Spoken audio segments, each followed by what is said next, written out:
पाल्दा क्षेत्र के उद्योगपतियों ने विद्युत मंडल की लापरवाही और लेट लतीफी के चलते मंडल के मुख्यालय पहुंचकर सीएमडी से मुलाकात कर शीघ्र समस्या का समाधान करने का आग्रह किया।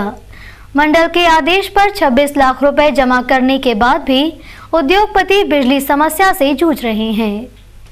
पाल्दा के उद्योगपति इन दिनों विद्युत मंडल की कारगुजारियों से काफी परेशान हैं। अपनी परेशानी दूर करने के लिए इन उद्योगपतियों ने मंडल में 26.5 लाख रुपए से अधिक की राशि भी जमा की, लेकिन 1.5 साल बाद भी इनकी समस्या का समाधान नहीं होने पर बुधवार की सुबह सारे उद्योगपतियों ने मंडल के सीएमडी राजेश कुमार को अपनी समस्या बताई।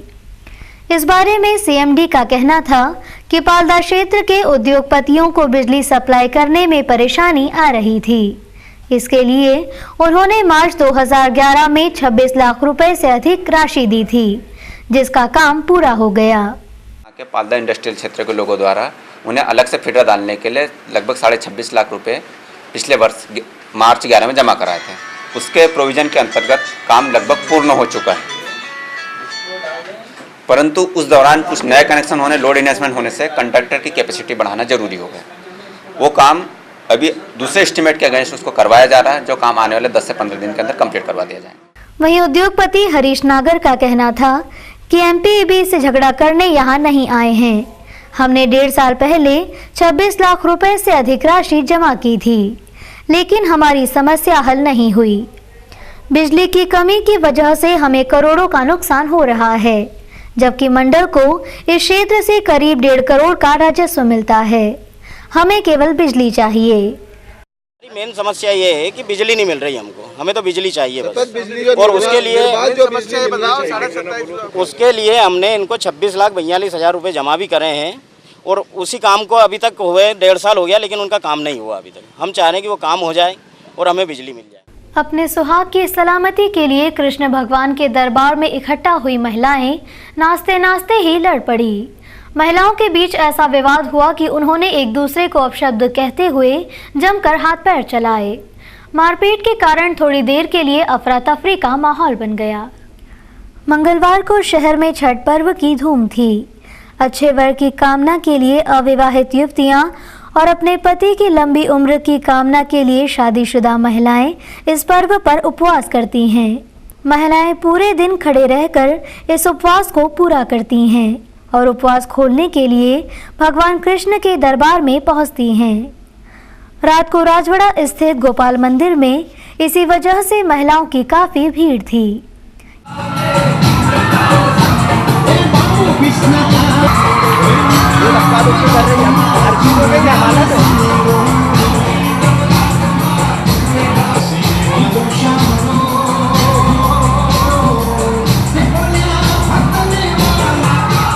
यहाँ महिलाएं तो पूजा करने के लिए आई थी, लेकिन उनके बीच विवाद हो गया।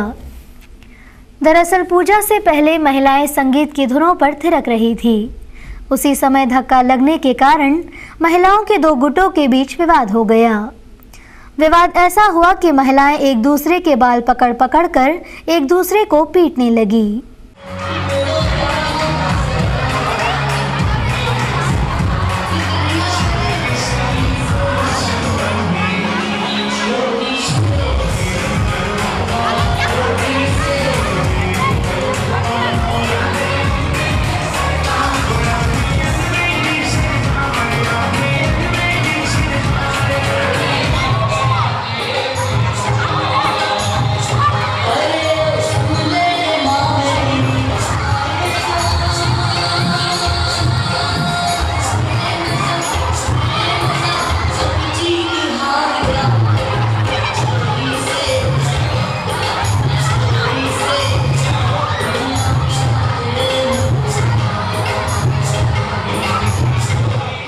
अचानक हुई इस मारपीट के कारण नाच गाने के माहौल के बीच अफरा तफरी मच गई। बाद में दूसरी महिलाओं ने ही बीच बचाव कर महिलाओं को अलग किया। वहीं पुलिस ने लड़ाई करने वाली महिलाओं को मंदिर से ही बाहर कर दिया। थोड़ी देर के बाद वापस मंदिर में नाच गाने का समा बन गया था। इस दौरान महिलाओं ने बताया कि पर्व का क्या महत्व है। आती है सारी सज धज के श्रृंगार करके 16 श्रृंगार करके, और यहाँ पे ना सभी लड़के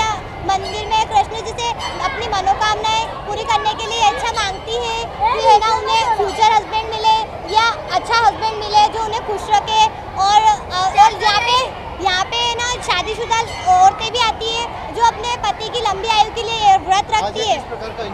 ये उपास करती है। आज जो छठ का उपास है, जन्माष्टमी के 2 दिन पहले आता है ये उपास, और ये लेडीज़ और लड़कियां दोनों करती है। कुंवारी लड़कियां अपने अच्छे वर की कामना करती है, और जो शादीशुदा है वो अपने वर के लिए बहुत लंबी आयु का और उससे बहुत प्यार करे, इसका वरदान मांगती है। घंटों नाच गाने के बाद महिलाओं ने चांद देखकर पूजा की व बाद में उपवास खोला। आधी रात तक पर्व के कारण राजवाड़ा पर महिलाओं का तांता लगा रहा।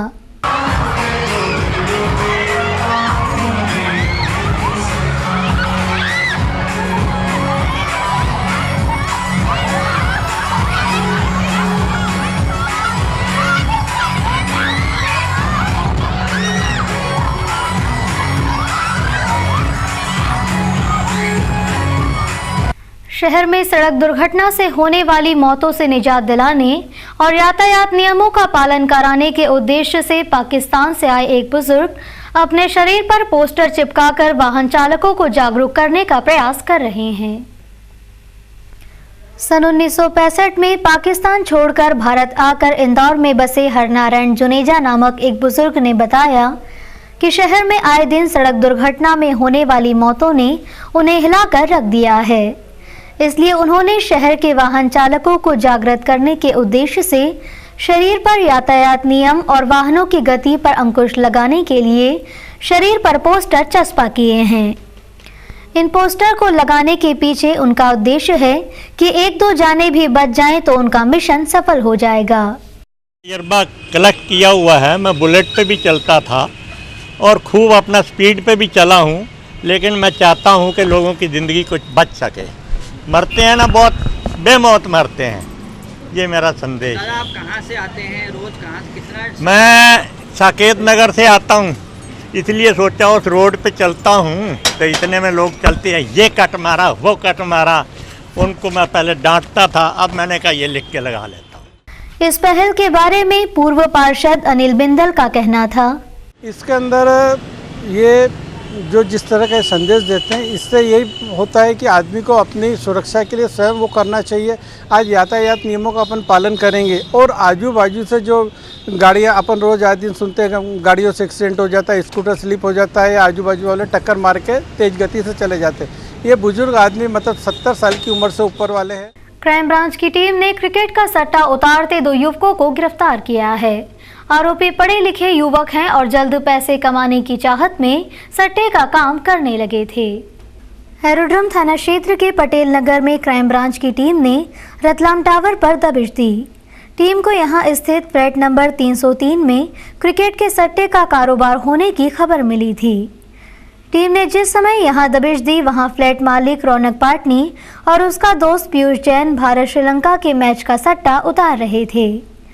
टीम को मौके से 25,000 रुपए नगद, 5 मोबाइल और एक टीवी सेट भी मिला है। कार्रवाई के बाद एरोड्रम थाने पहुंचे एसपी अनिल सिंह कुशवाहा ने बताया कि आरोपी पढ़े लिखे युवक हैं और जल्दी पैसे की चाहत में सट्टे का काम करने लगे थे। टीम ने जो है उस पर रेड किया और रेड करने के बाद इनको इन दोनों को पकड़ा और जहाँ से करीब 5 मोबाइल, कुछ टीवी और कुछ और इक्विपमेंट और जहाँ जिसमें वो सट्टा लिखे, सट्टा पट्टी की पर्चियाँ वगैरह सारी चीज़ अवेलेबल हुई। मैंने उन लोगों से बात किया तो ये लड़के जो दोनों हैं, ये दोनों BBA किए हुए हैं, बैचलर ऑफ बिजनेस एडमिनिस्ट्रेशन, और ये पिछले 6-7 महीने से इस तरह का सट्टा डिफरेंट क्रिकेट के और अलग अलग उसमें खिलाते आ रहे हैं। थाने में आरोपी खुद के फुटेज न बनाने की गुहार मीडिया कर्मियों से करते रहे। पुलिस आरोपियों से आगे की कड़ी के बारे में पूछताछ कर उन्हें भी गिरफ्तार करने की कोशिश कर रही है। शहर में बढ़ती गुंडागर्दी को समाप्त कर गुंडों को जेल की सलाखों के पीछे भेजने की मांग को लेकर शहर में सभी व्यापारी संगठन ने कलेक्टर कार्यालय पर प्रदर्शन किया। उन्होंने इस आशय का ज्ञापन कलेक्टर को सौंपा। शहर में इन दिनों गुंडों का राज हो गया है। पुलिस गुंडों के कहने पर विधायक सहित प्रतिष्ठित लोगों पर मुकदमे लगा रही है, जिसकी वजह से गुंडों के हौसले बुलंद हो रहे हैं। ये लोग व्यापारियों को धमकाकर अवैध वसूली कर रहे हैं। बुधवार को शहर के सारे व्यापारी एकजुट होकर कलेक्टर कार्यालय पहुंचे और कलेक्टर को ज्ञापन सौंपकर मांग की है कि गुंडों की जगह जेल की सलाखें हैं, शहर को गुंडा राज से मुक्ति दिलाएं।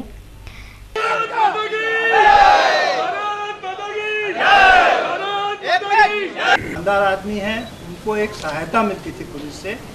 हमें बहुत अफसोस के साथ कहना पड़ रहा है कि वातावरण अब ऐसा हो गया है कि उल्टा हो जाता है। इंदौर की मंडी भी टूटती जा रही है, बाहर से व्यापारी यहाँ आना नहीं चाहता।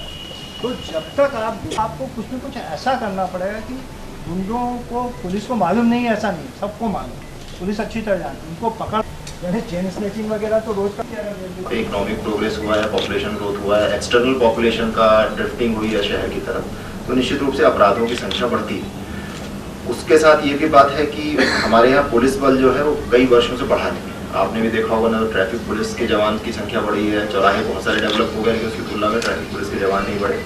क्राइम की हम लोग बात करें तो क्राइम के लिए अभी तक डेडिकेटेड विंग हमारा कोई नहीं है जो कि सिर्फ क्राइम को ही डील करे। वही आदमी जुलूस की व्यवस्था भी संभालता है, वही आदमी प्रोटोकॉल ड्यूटी भी करता है, वही व्यक्ति कोई सभा हो रही तो उसमें भी ड्यूटी देता है, और वही व्यक्ति क्राइम का इन्वेस्टिगेशन भी करता है। और कई बार ऐसा होता है कि आप क्राइम की कोई इन्वेस्टिगेशन, कोई ऑफिसर है वो 15-20 दिन तक, जब तक क्राइम में बहुत ज़्यादा सेंसेशनल रहा, उसने इन्वेस्टिगेशन किया, उसमें अगर डिटेक्ट नहीं हुआ और वो फिर लॉ एंड ऑर्डर किसी चीज़ में उलझ गया, तो वो चीज़ तय है कि करीब 11,000 का पुलिस बल बढ़ाने की बात है। पहली बार ऐसा होगा कि 2 वर्षों के अंदर इतना ज़्यादा पुलिस बल बढ़ाया जाए।